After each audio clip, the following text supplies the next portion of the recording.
Bonjour tout le monde, bienvenue à notre webinaire. Nous patientons encore quelques instants le temps que tous les participants arrivent.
Bonjour tout le monde, donc bienvenue à notre webinaire sur l'ISO 27001, un outil de confiance numérique et de protection des données de vos clients. Avant de commencer, je vais simplement vous donner quelques éléments pour le bon déroulé de ce webinaire. Donc premièrement, tous les micros seront désactivés. Donc, merci de poser vos questions dans le champ questions que vous trouverez sur les box à droite. Ensuite, la session sera enregistrée et vous recevrez un email à la suite de ce webinaire où vous pourrez accéder à tous les éléments et l'enregistrement que vous pourrez revoir en replay. À présent, je vais laisser la parole à notre expert Julien Richard.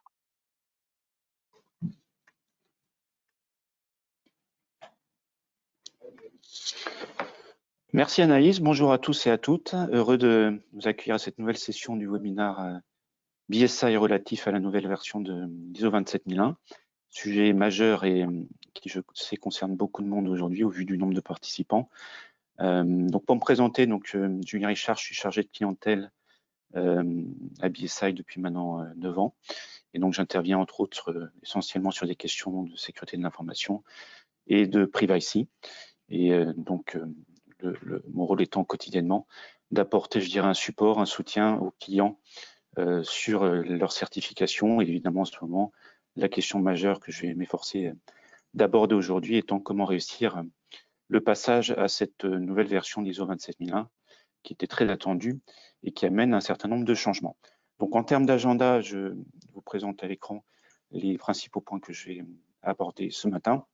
Tout d'abord, quelques éléments contextuels après une présentation rapide de BSI et évidemment un focus surtout sur les objectifs et la structure de la nouvelle version de la norme, ces nouvelles exigences en matière de contrôle, des conseils et les modalités associées à la mise en place d'un système de management sur cette nouvelle version et surtout aussi bien identifier en quoi cette nouvelle version peut vous apporter à tous et à toutes, quel que soit votre secteur, un support réglementaire ou tout du moins, je dirais, un outil, peut être un outil pour vous aider à répondre à des réglementations qui sont de plus en plus nombreuses et exigeantes. Et pour terminer, des éléments d'information sur les grandes étapes associées à la transition. Et on s'arrêtera quelques minutes avant la fin de cette session pour répondre à quelques questions que vous pourriez poser dans le chat. Donc, je vous invite cordialement à poser toutes les questions qui pourraient, je dirais, être intéressantes et je m'efforcerai d'y répondre au terme du webinaire. En introduction, quelques mots sur BSI. Très rapidement, le point le plus important que je souhaitais mettre en exergue étant on est régi par une charte royale, c'est-à-dire une société dite à dessein. Donc, c'est une grande fierté pour nous. Notre mission étant de promouvoir les normes, leurs bénéfices, leurs utilités pour les organisations et de donner envie aux organisations, quelle que soit leur taille, TPE, PME, ETI ou grands comptes ou associations et collectivités, de se faire certifier car nous en sommes convaincus, la certification est un outil extraordinaire quand il s'agit aujourd'hui de parler de croissance, de développement ou de durabilité. Nous sommes à l'origine d'un grand nombre de standards, dont des séries telles que l'ISO 27001 qui ont pu être initiées par BSI il y a de cela quelques années, mais également beaucoup de séries dans le domaine environnemental ou de la santé-sécurité au travail. Quelques exemples à l'écran que vous connaissez probablement, avec un focus également sur le fait que notre mission est d'être un organisme qui intervient en termes de prospective et de réflexion, puisque vous voyez, dès 1995, nous avons initié le tout premier standard en SI, c'était avant même l'ère de la bulle Internet, comme on dirait, 10 ans avant la sortie de l'ISO 27001, et c'est ce qui fait d'ailleurs cette histoire qu'on a vis-à-vis de ce sujet, entre autres, qu'aujourd'hui le BSI est le premier organisme mondial en certification ISO 27001, parce que beaucoup de personnes aujourd'hui, des SI, RSSI ou autres experts en cybersécurité, ont pu, je dirais, faire leur école ou apprendre, ou je dirais se développer au contact aussi de normes qu'on a pu avoir le plaisir de mettre en place il y a de cela quelques années. Autre focus sur les données personnelles, vous avez probablement entendu parler de l'ISO 27701. Je vous en dis quelques mots parce que c'est un sujet qui monte fortement, à peu près 15% de croissance dans les sollicitations cette année. Donc, ce n'est pas l'objet de ce webinaire, mais c'est un sujet probablement d'ailleurs pour information sur lequel de prochaines réunions seront organisées par BSI. Notre vision est très clairement axée sur le fait que la certification n'est pas une contrainte, mais une opportunité dans je dirais un moment où les menaces sont de plus en plus nombreuses. Et clairement, aujourd'hui, on parle de résilience en termes de sécurité de l'information. Et c'est cette approche qu'il faut percevoir, que ce soit pour votre organisation, que ce soit, je dirais, à titre personnel. La résilience, c'est une manière évidemment de se pérenniser et je dirais, d'agir dans le temps. Et la certification, c'est aussi aujourd'hui un moyen, clairement, pour les organisations de se solidifier, d'être plus amène à pouvoir prospérer et durer dans le temps en ayant une capacité, entre autres, de remise en question et d'amélioration continue. Quelques rappels sur les bénéfices associés à un système de management. Donc, c'est assez explicite. Vous voyez les résultats d'une enquête d'entreprises certifiées après seulement 2 années d'existence, que ce soit en termes de réduction du risque, d'amélioration de compétitivité, de capacité de répondre à des réglementations, de capacité de protection de son organisation ou d'augmentation de confiance vis-à-vis de ses clients et de gestion des incidents. Les chiffres sont très significatifs, seulement après 2 ans, sur une version qui était la version antérieure, donc je dirais sur la version évidemment de 2022, on s'attend surtout en termes de capacité de gestion du risque à des chiffres encore plus conséquents. Ça dépend de beaucoup de paramètres, ça dépend de la dynamique, ça dépend de la manière dont vous êtes certifié, ça dépend aussi de l'expertise de l'auditeur, ça dépend aussi de votre volonté de mettre en place un système réellement, je dirais, capable d'évoluer dans le temps, hein, et pas simplement dans une logique de répondre à des appels d'offres. Donc, il y a beaucoup de paramètres qui peuvent faire varier ces chiffres, mais clairement, pour une organisation qui serait volontaire, certifiée de manière experte et qui aurait les moyens, évidemment, de maintenir son SMSI, clairement, ces chiffres sont à la portée de votre organisation. Quelques éléments contextuels. En termes de contexte, moi, je pense que vous avez tous, évidemment, qu'aujourd'hui, l'aspect cybercriminel touche toutes les organisations, hein, que ce soit d'une société comme Google, Thales, donc qui sont particulièrement, évidemment, protégés, ou des TPE, PME, tout le monde est exposé, tout le monde est touché. Aujourd'hui, il ne faut plus parler je dirais, de certification qui puisse, entre guillemets, bloquer, ou je dirais rendre un risque zéro, ça n'existe pas.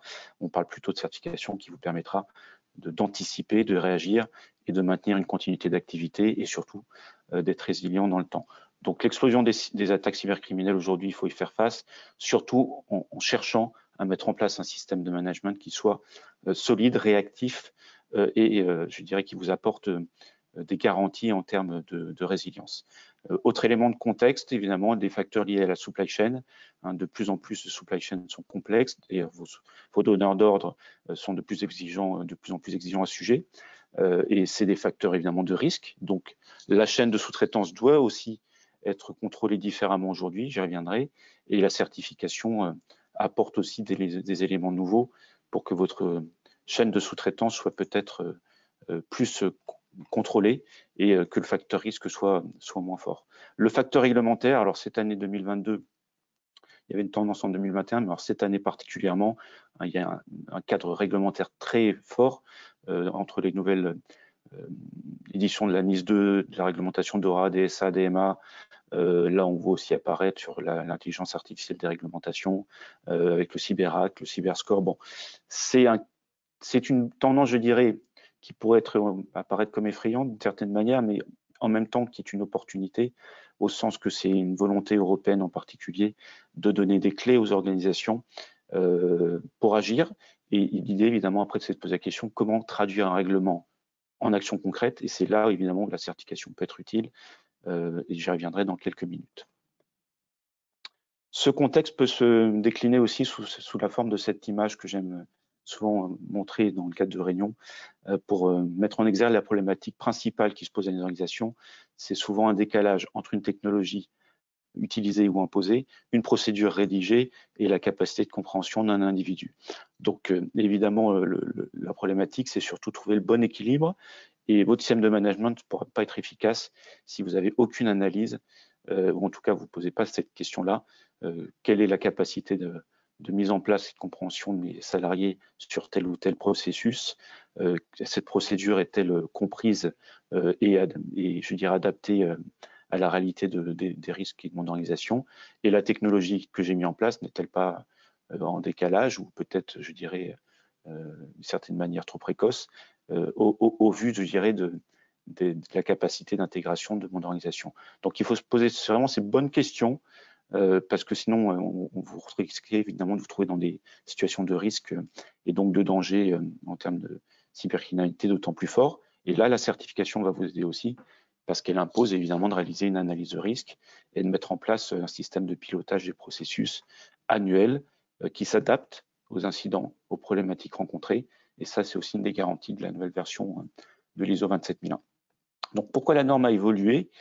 Très clairement, elle a évolué pour des raisons qui sont essentiellement liées, la crise Covid est passée par là, à la montée en puissance du télétravail, la digitalisation des organisations qui est une opportunité, mais objectivement aujourd'hui, qui est aussi un risque, donc il faut qu'on assume. Et pour l'assumer, évidemment, il faut remettre en question notre mode de fonctionnement.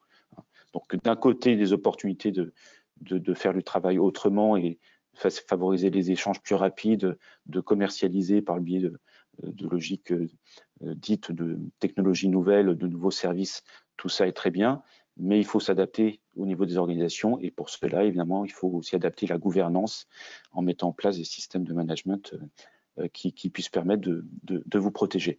La cybercriminalité, évidemment, aujourd'hui, c'est plus quelque chose de marginal, c'est quelque chose de politique, d'industriel, d'économique, et clairement aujourd'hui, hein, c'est, je dirais même une troisième économie qu'on pourrait considérer, et il faut la percevoir en tant que risque à proprement dit, c'est-à-dire il faut être aussi en mesure de l'analyser pour pouvoir évidemment adapter vos organisations, et c'est pour ça que l'ISO 27001 a évolué, c'est que la version précédente était en termes d'adaptation pas suffisamment peut-être exigeante dans le cas de la certification. La nouvelle version, je vais y revenir, impose une vigilance beaucoup plus importante. L'approche IT également n'est pas suffisante. Beaucoup de sociétés dans les années 2010 ont investi énormément sur l'IT. C'est une bonne chose et une chose nécessaire, mais qu'il apparaît aujourd'hui totalement inutile dès lors qu'on n'est pas en mesure de former suffisamment les salariés, de détecter les incidents, de mettre en place des actions correctives. Donc il y a une notion de pilotage, de formation et de résilience qui aujourd'hui fait que c'est pas l'IT qui peut permettre à votre organisation, en tout cas seule, de se pérenniser, c'est surtout la gouvernance d'un SMSI efficace. Les principaux changements.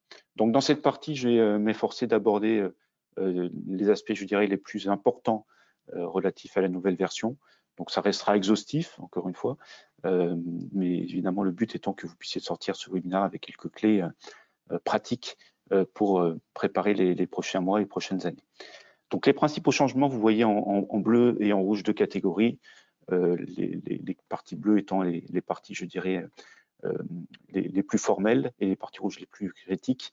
Donc essentiellement, la version précédente a été mise à jour parce qu'elle n'était pas totalement alignée sur les versions, entre autres, des autres standards ISO, donc ce qu'on appelle l'annexe SL.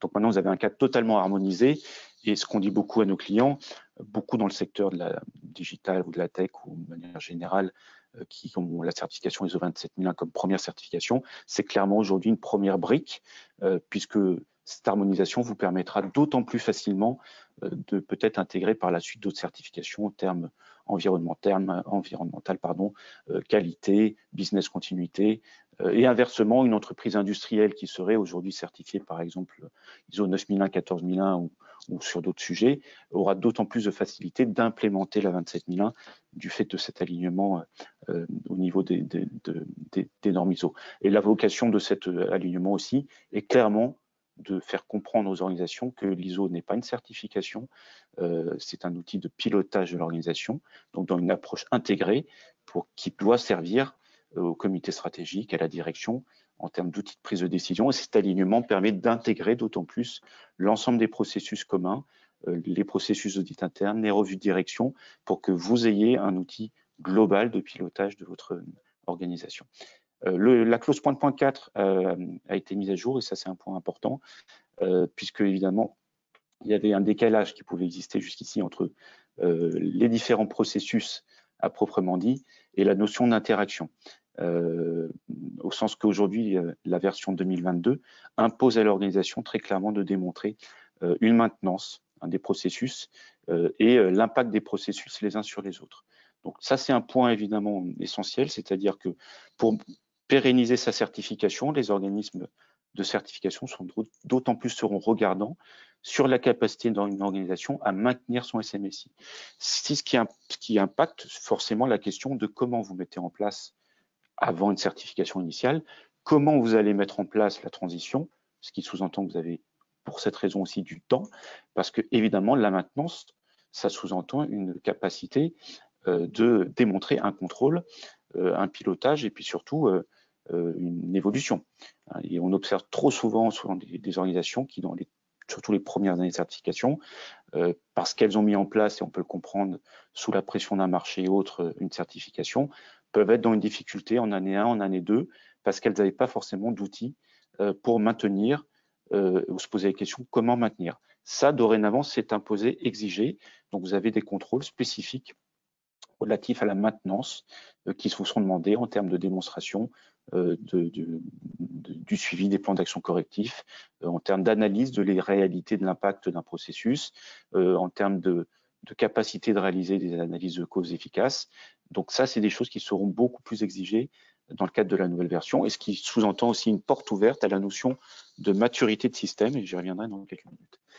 Autre élément, évidemment, sur la clause point 4 que vous voyez à l'écran, la capacité de convergence avec d'autres référentiels, je l'ai abordé un petit peu précédemment, puisque évidemment le but c'est d'intégrer les différents systèmes les uns avec les autres.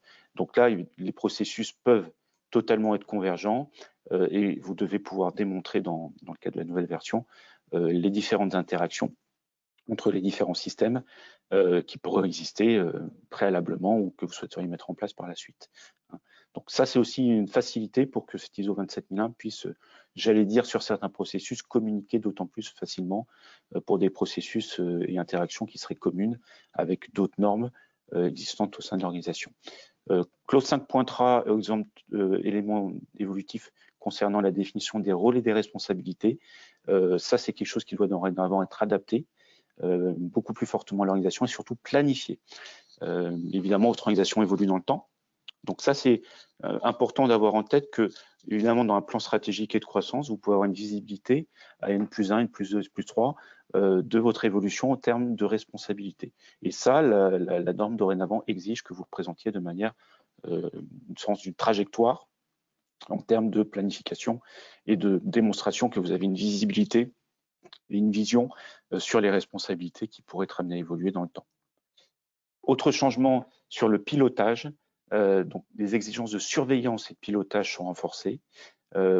Également, on vous demandera dorénavant, c'est la clause 6.3, un plan précis et des contrôles précis relatifs aux changements que vous pourriez apporter. Donc ça, je l'ai mis en rouge parce que très clairement, la notion de changement est essentielle aujourd'hui puisque les menaces évoluent perpétuellement, donc vos risques et donc vos processus et vos contrôles peuvent être amenés à évoluer. Et évidemment aussi, les changements sont liés à la dynamique d'amélioration continue issue des audits de certification. Donc, comment mesurer ces changements? Jusqu'ici, la version 2017 n'imposait pas forcément un suivi de l'organisation vis-à-vis de votre capacité d'implémenter des changements. Dorénavant, votre capacité d'implémenter ces changements temporellement sera contrôlée et devra faire l'objet de contrôles et d'un plan précis. Élément complémentaire aussi sur la notion de temporalité en termes de communication.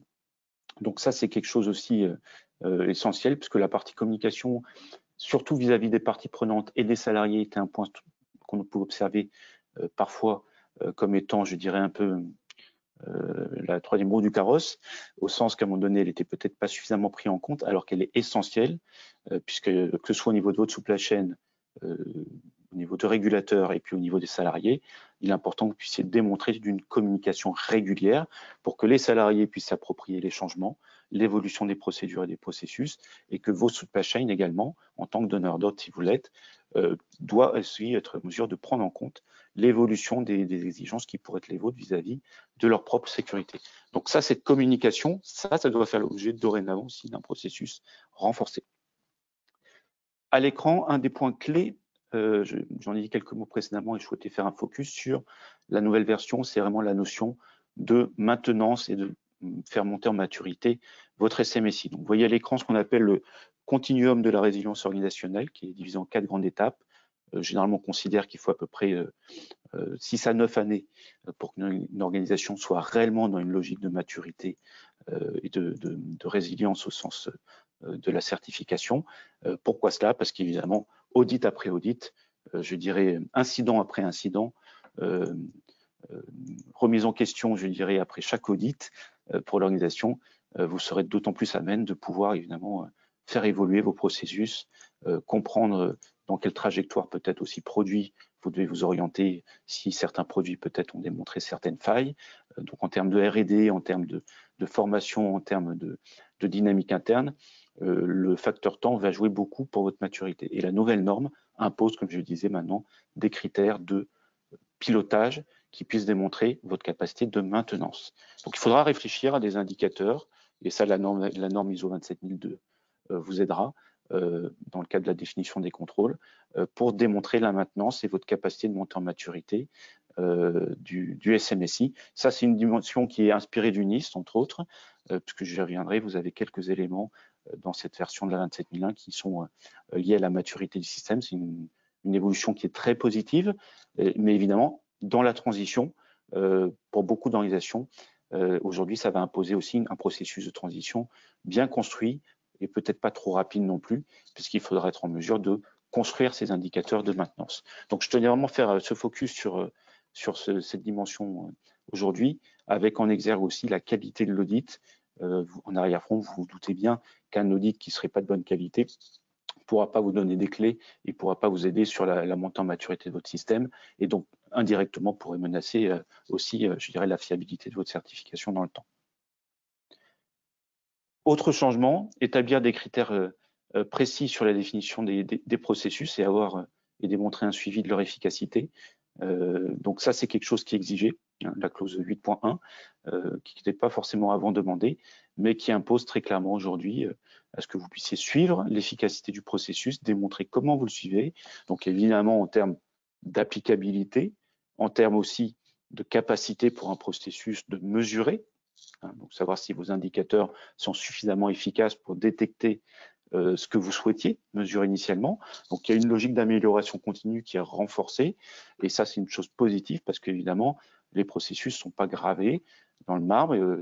Ils évoluent au gré de la taille de l'organisation, dans le temps, des challenges, des menaces, des produits, des marchés, des natures des attaques qui pourraient s'opérer. Donc, ça, c'est évidemment à vous de pouvoir démontrer que vous développez un processus d'analyse de vos processus et puis surtout que vous avez mis en place des actions adaptatives si nécessaire. Clause 9.2, les clauses associées aux audits internes et à la revue de direction. Donc ça, c'est lié à la notion d'intégration, sont totalement alignées avec ce qui peut se faire sur les autres standards ISO. Donc ça vous permet de développer des approches très claires d'audit interne intégré, hein, dans une optique, pourquoi pas, par exemple, ISO 27001, ISO 27701, ISO 22301, ou ISO 27001, ISO 9001. Ça peut même être associé à une problématique RSE. Donc ça, c'est une tendance évidemment forte, et y compris, sachez que BSI s'inclut dans cette tendance, puisqu'on essaye évidemment de former nos auditeurs, y compris qui ont, pour certains, avaient une culture au début de l'ISO 27001, maintenant à la continuité d'activité, à la qualité, et même pour certains également à l'approche RSE et environnementale. Donc c'est vraiment une tendance forte, et c'est la tendance aujourd'hui qui a vocation à faire que la certification doit être perçue comme une approche unique au sein de l'organisation. La revue de direction également doit totalement être intégrée, hein, si vous aviez plusieurs certifications. Donc une organisation qui aurait plusieurs certifications et qui n'aurait pas cette approche intégrée, ça pourrait d'une certaine manière être perçu comme une incohérence, une problématique. Donc il faut aussi avoir une logique d'homogénéisation des certificateurs et avoir une tendance aussi à l'harmonisation, je dirais, de sa gouvernance dans cette optique. L'amélioration continue, clause 10.1, 10.2. Donc là, c'est quelque chose aussi de renforcé, où on vous demandera, en termes d'identification et de gestion des non-conformités, un suivi plus important qu'il était demandé des plans d'action. Donc ça, c'est temporellement aussi que vous puissiez démontrer lors de chaque audit comment vous avez suivi le plan d'action. Parce que très souvent, jusqu'ici, et c'était, je dirais, assez normal d'une certaine manière, les plans d'action étaient suivis lors des audits internes, mais temporellement, il y avait un facteur un peu accéléré, c'est-à-dire beaucoup d'organisations étaient prises par le temps, alors que le plan d'action doit très clairement être planifié dans le temps et suivi de manière, je dirais, temporelle dès sa présentation à l'organisme certificateur. Il faut qu'il y ait une temporalité, et ça, la clause 10.2 va d'autant plus maintenant exiger qu'il y ait cette notion de temporalité qui soit présentée. Autre point clé important, la structuration des processus. Donc aujourd'hui, le SMSI doit définir dans cette nouvelle version à la fois les processus, les interactions entre les processus nécessaires à la mise en place et au maintien du SMSI. Donc souvent, ce qui pouvait apparaître dans les anciennes versions, c'est que les processus pouvaient exister les uns séparément, mais par exemple, on pouvait prendre l'extrême, un processus serrage d'un côté, en termes de formation, de sécurité awareness, et puis les processus IT qui vivaient de l'autre côté. Non, les deux doivent être liés, puisque les deux doivent s'alimenter. Hein, les incompréhensions des salariés, peut-être par rapport à des formations dispensées, ou à des campagnes, par exemple, de phishing ou autres pour les tester, par rapport à des outils qu'ils doivent utiliser, ça sous-entend peut-être que ces outils aussi en termes technologiques doivent se remettre en question si les salariés n'ont pas réussi à se les approprier en interne. Donc, il doit y avoir des interactions, une communication. Ça s'opère aussi au niveau des achats. S'il apparaît qu'il y a des failles dans votre supply chain, il faut se poser peut-être aussi la question quelles sont les exigences que vous avez pu au niveau de votre processus achat avoir vis-à-vis d'eux et la manière dont vous les contrôlez, hein, que ce soit en termes d'audit externe, d'audit supply chain ou de certification. Donc la notion d'interaction, ça c'est fondamental. Il faut que vous puissiez voir s'il y a des connectivités à avoir et quelles sont ces passerelles. Et ça, c'est une des exigences de la nouvelle norme, c'est que vous puissiez à un moment donné avoir des processus qui vous permettent une évolution rapide, non pas les uns avec les autres, les uns séparés des autres, mais les uns avec les autres, pour que ce soit vraiment votre système qui évolue, hein, et non pas simplement une procédure parce qu'il y a eu un incident, un processus et dans lequel on ne mesurait pas toutes les incidences qu'il pourrait y avoir les uns sur les autres, parce que généralement, les incidences ne sont pas sur un seul, hein. Au final, c'est toute l'organisation qui peut se trouver impactée quand un processus évolue. Donc, il faut bien mesurer, pour avoir une approche dynamique, les interactions d'un changement, d'un processus qui aurait pu être motivé par un incident, une évolution réglementaire ou tout simplement un nouveau produit. Donc ça, c'est un point fondamental. Éléments relatifs à l'annexe A et l'ISO 27002, évidemment qui ont évolué dans le cadre de cette révision. Donc l'annexe A a évolué de manière, alors paradoxalement on pourrait dire significative en étant moins complexe, puisqu'on passe de 114 contrôles à 93. J'allais dire, c'est l'arbre qui cache la forêt, puisqu'au final, cette homogénéisation permet juste au contraire de bien structurer et structurer mieux des contrôles qui étaient peut-être pas suffisamment regroupés dans la version précédente, et ce qui fait que peut-être, c'est pas peut-être d'ailleurs, beaucoup d'organisations ne comprenaient pas je dirais la signification ou la direction du contrôle. Donc dorénavant, vous avez 93 contrôles répartis en 4 catégories contre 14. Là, on retrouve la logique et la volonté de simplification et de clarification. Ces contrôles ne sont pas obligatoires au sens certificatoire, mais sont, évidemment, s'ils n'étaient pas présents et implémentés, s'il y avait des omissions, doivent être justifiés. Et donc là, il faut faire très attention dans votre analyse de risque, dans les conseils qui pourraient être formulés sur la notion d'omission. Il ne faut pas que ce soit des omissions, je dirais, de confort. Il faut que ce soit des omissions justifiées par une analyse de risque qui aura à un moment donné démontré qu'au vu de votre périmètre de certification, ce contrôle n'est pas approprié. Après, vous pouvez avoir des processus d'extension de périmètre par des rajouts d'activités dans le temps. Ces processus peuvent amener à ce moment-là, évidemment, à des rajouts de contrôle et feraient l'objet d'audits complémentaires. Donc les 4 grandes catégories, vous trouvez organisation, personnes, physique, technologique. Très clairement, elles sont associées à des risques spécifiques, organisationnels, liés plutôt à la taille de l'organisation, la nature, au moment dans lequel l'organisation se trouve. Entre une start-up, une TPE, une PME, un grand compte, les problématiques ne sont pas les mêmes. En termes de personnes, en termes par exemple de croissance, hein, les structures qui vont se développer fortement sont dans des risques plus soutenus, des structures qui vont avoir des salariés sur un grand nombre de sites dans beaucoup de pays sont des risques d'une autre nature, mais aussi ce sont des risques qui sont à prendre en compte. Les facteurs évidemment physiques en termes de sécurité auxquels souvent il peut y avoir des omissions sur la sécurité des locaux, du matériel, évidemment même des personnes. Il ne faut pas perdre cette dimension aussi qu'une personne doit avoir un backup d'une certaine manière et que l'intégrité aussi des personnes dans leur activité fait partie de la sécurité de l'information. Donc ça, c'est aussi un point qui est trop souvent omis. Et là, le contrôle aussi technologique, évidemment, donc là, on est dans la facteur IT, hein, donc qui doit être alimenté par l'identification des menaces, la remise en question, évidemment, des produits et des infrastructures de protection que vous mettez en œuvre. Donc aujourd'hui, l'annexe A très clairement s'est rationalisé, permet un regroupement de clarification, ce qui est une très bonne nouvelle et va permettre peut-être, je pense, à beaucoup plus d'organisations de s'approprier et de mettre en place l'ISO 27001. Ça, c'est évidemment quelque chose qui est très positif, mais avec une alerte aussi sur le fait que en termes d'audit, on exigera d'autant plus que vous puissiez démontrer votre capacité à avoir réalisé une analyse de risque adaptée à ces 4 catégories et donc en prenant en compte évidemment tous les paramètres y étant associés. Donc, en termes de ISO 27002, ça aussi, c'est une évolution très significative et positive.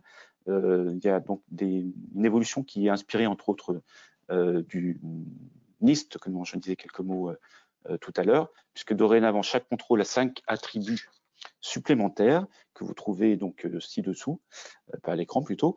Donc, une notion de type de contrôle, la nature du contrôle, les propriétés SI du contrôle qui au final sont associées à la définition, est-ce que ce contrôle a des objectifs de confidentialité, intégrité ou de disponibilité, ce qui va faciliter aussi à un moment donné la capacité de donner un sens et un objectif à tel contrôle et donc à le suivre dans le temps et donc avoir une vision aussi sur ce qui fonctionne bien ou moins bien peut-être au niveau de vos contrôles.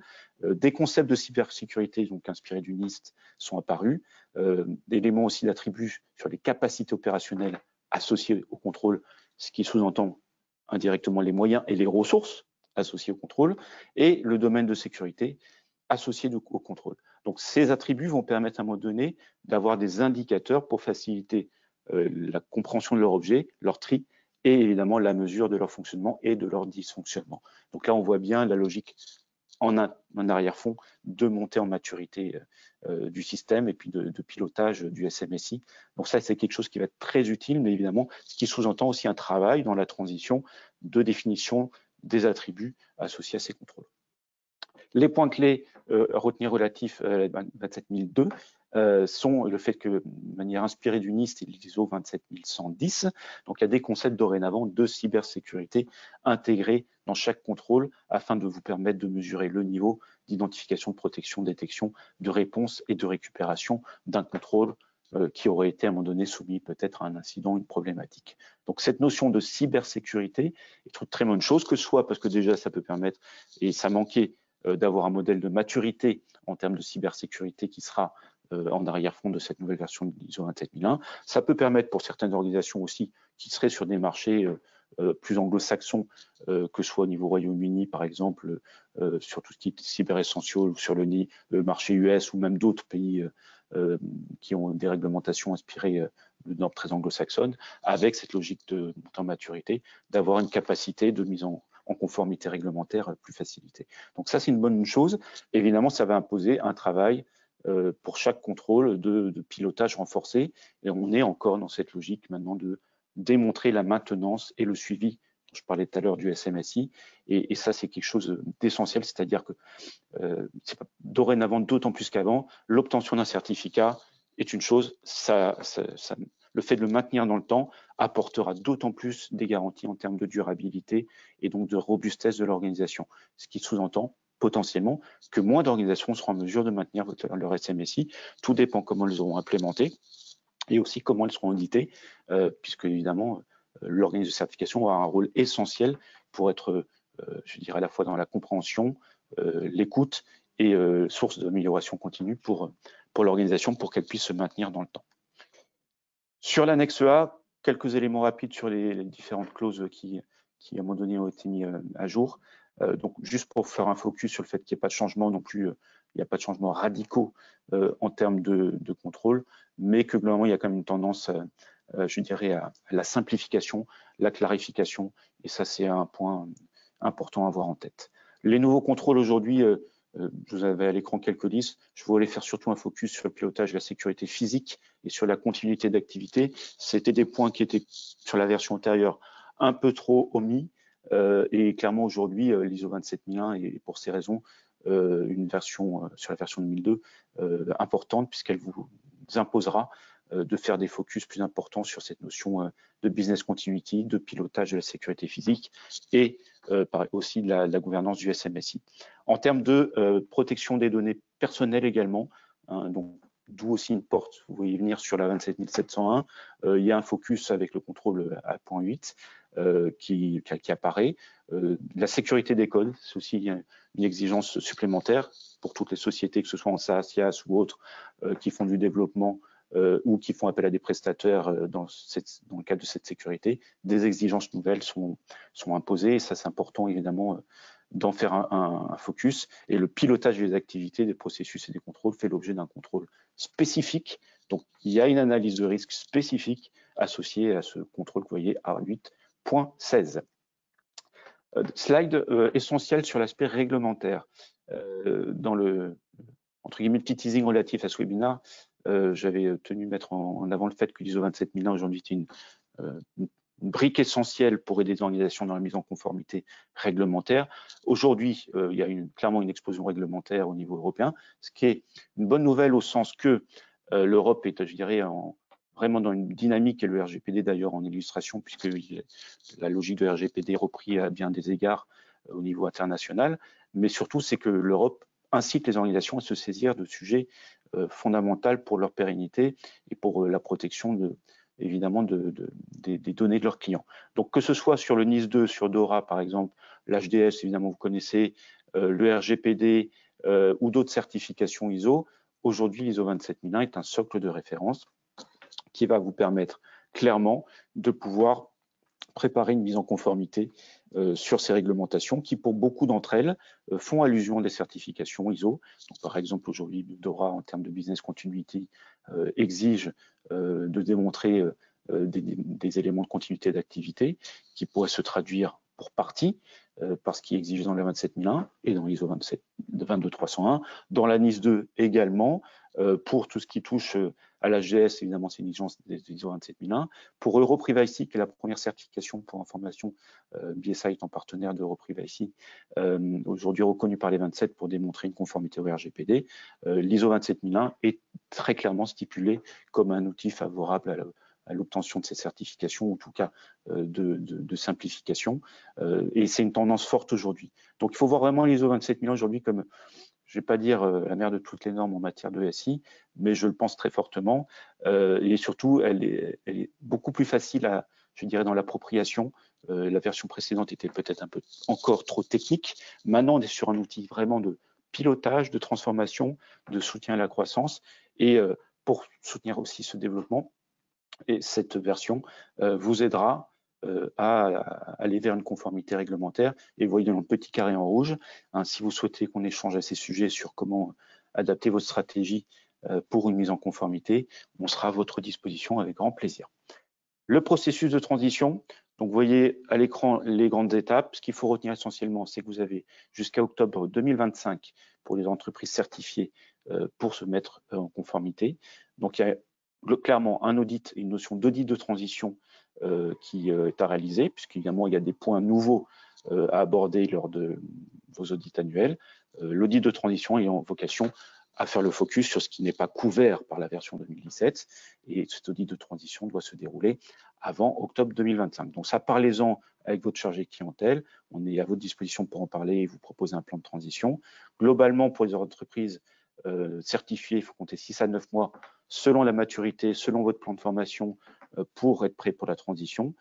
Pour les entreprises non certifiées qui souhaiteraient se lancer dans l'ISO 27001, il faut compter à peu près 12 à 15 mois pour être prêt à la certification. Je vais m'en arrêter là. Anaïs, je te repasse la main, à savoir s'il y a des questions qui ont été posées. Oui, nous en avons quelques-unes. Donc, la première est: quel type de nouveaux indicateurs peuvent s'envisager dans le cadre de nouvelles exigences de maintenance du SMSI? Alors, en termes d'indicateurs, j'allais dire, un indicateur relatif à la maintenance, ce serait surtout des indicateurs qui, à un moment donné, pour être en mesure, par exemple, de mesurer la réalité des décisions, de l'applicabilité des décisions d'une revue de direction avec ce qui a été mis en place un an plus tard.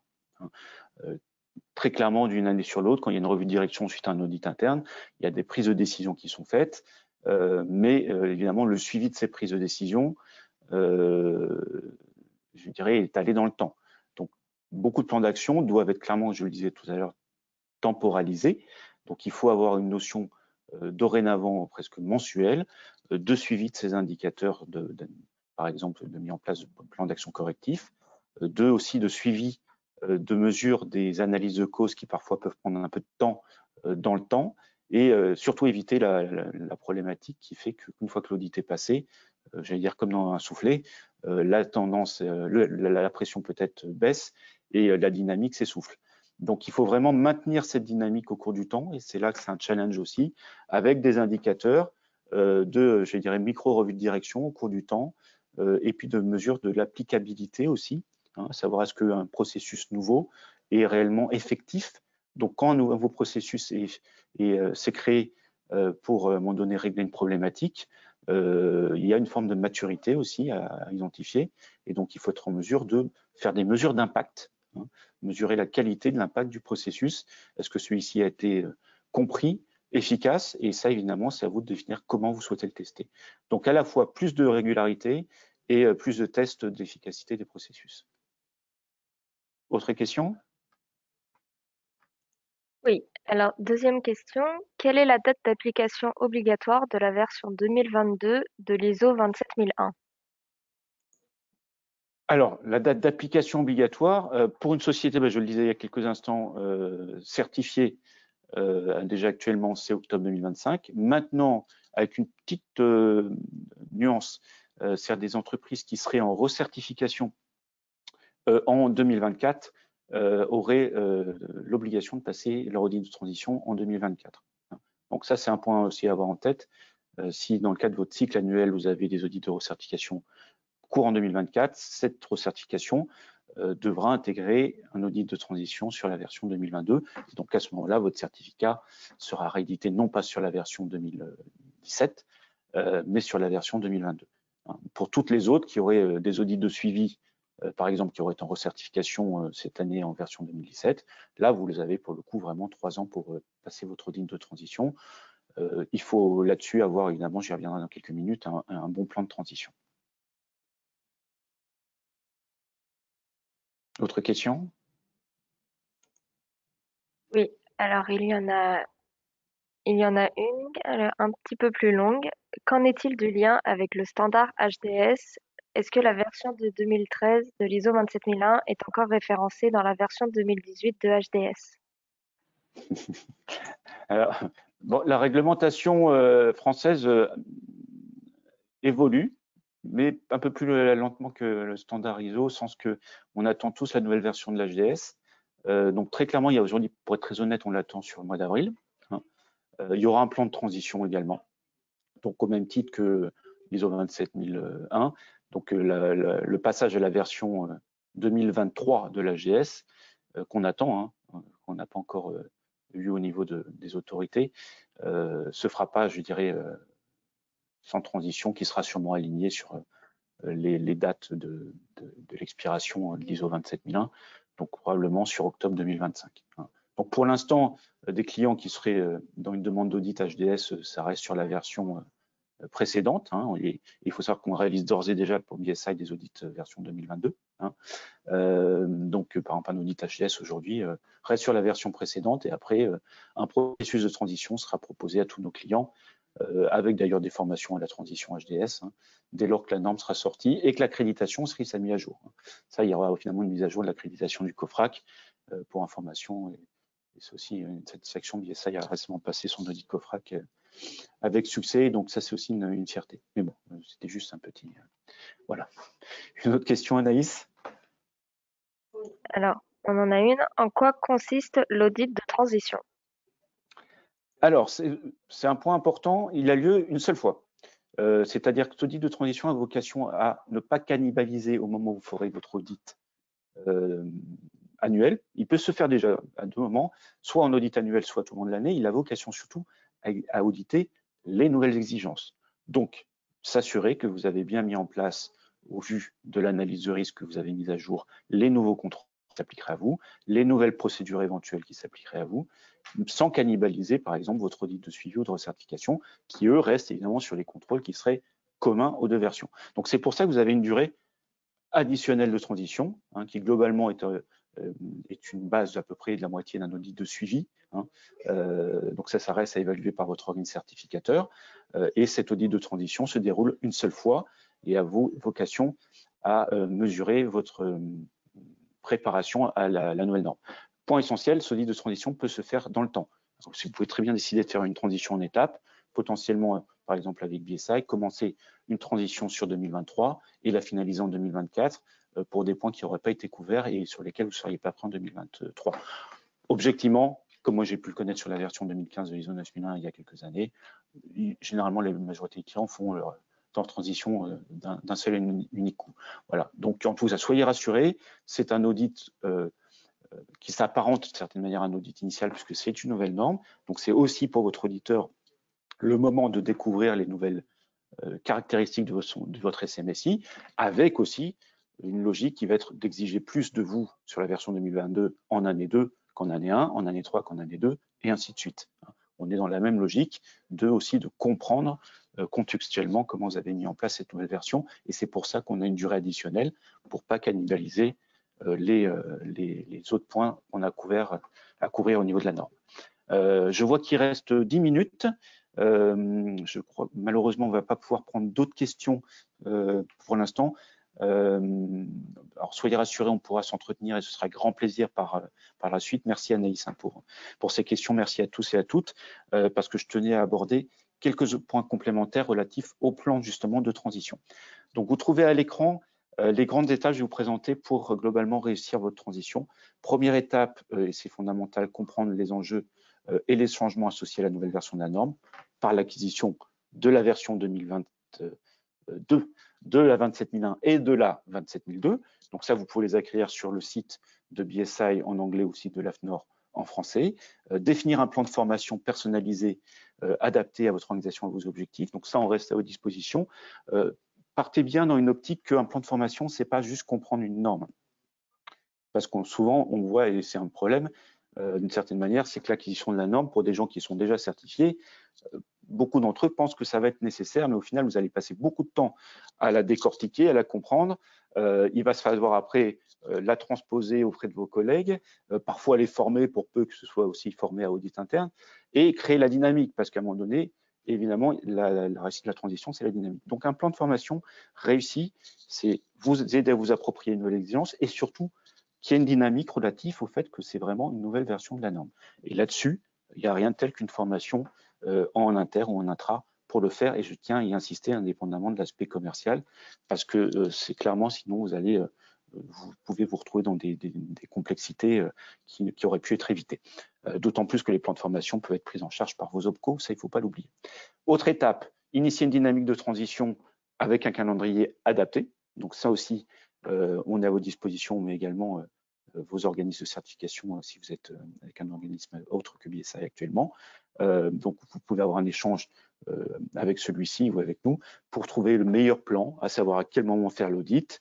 Donc évidemment, on fera une évaluation de la durée qu'on vous indiquera et une mise à jour des contrats associés. Et pendant toute cette période, si sur votre marché on vous demande ce qui va arriver, quand est-ce que vous serez prêt sur la version 2022, et on sait qu'il y a des pressions là-dessus, on peut éditer des contractualisations et mises à jour de vos contrats, une attestation de démarche ISO 27001-2022, ce qui peut vous permettre d'implémenter d'autant plus en respirant et dans des conditions, je dirais, plus appropriées. Édition de la roadmap de transition, donc ça c'est un document BSI qui intégrera à la fois la formation, mais également la réalisation d'un audit, analyse des écarts, pour vous aider à mesurer les écarts au niveau des exigences nouvelles, a priori les actions, préparer vos équipes. Ça, c'est un point essentiel. Vos équipes, il faut qu'elles prennent la mesure que pour certaines, peut-être elles sont auditées depuis 3 à 6 ans, je ne sais pas, ou n'ont jamais été auditées, mais elles doivent être impliquées dans cette dynamique, que ce soit les pilotes, les managers et les salariés. Il faut qu'ils comprennent bien qu'il y a un événement, entre guillemets, par le biais de cette nouvelle version qui se prépare et que tout le monde doit être sur le pont. Et cette analyse d'écart vous permettra d'adapter, si besoin, votre planning. On vous le conseille vivement. Généralement, dans une optique de transition sur à peu près 6 à 9 mois, on vous conseille à peu près à mi-parcours.